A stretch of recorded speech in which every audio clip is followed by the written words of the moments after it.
Hi, I'm Robert Painter, and today we're going to be talking about a birth injury called Erb's palsy, or also known as a brachial plexus injury.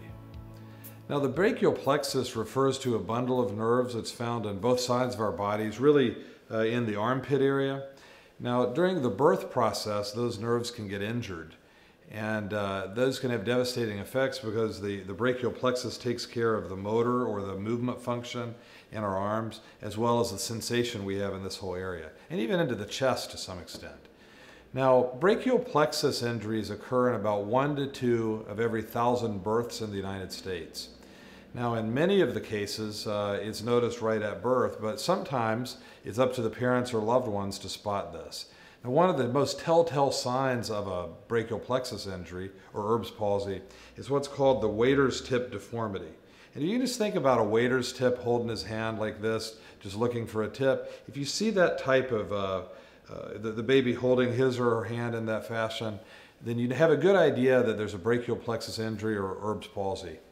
Now, the way these can happen, and I'll say that unfortunately, they're almost always avoidable, but during the birth process, the baby might be breech. It could be a really prolonged labor, or even a rather large baby.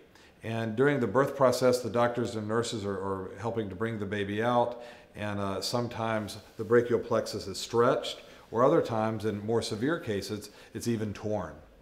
Now, when the nerves are damaged because of stretching, a lot of times immediate physical therapy can help restore some of the function.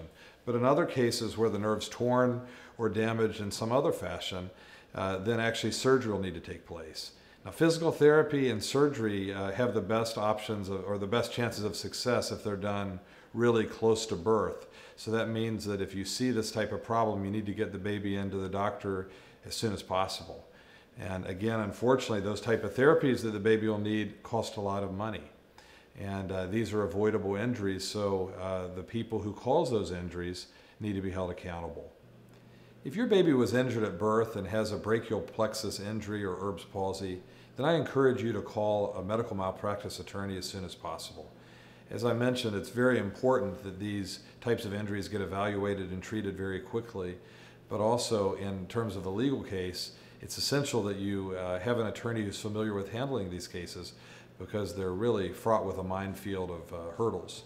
We here at Painter Law Firm handle these cases very frequently and are available to speak with you at 281-580-8800 or at painterfirm.com.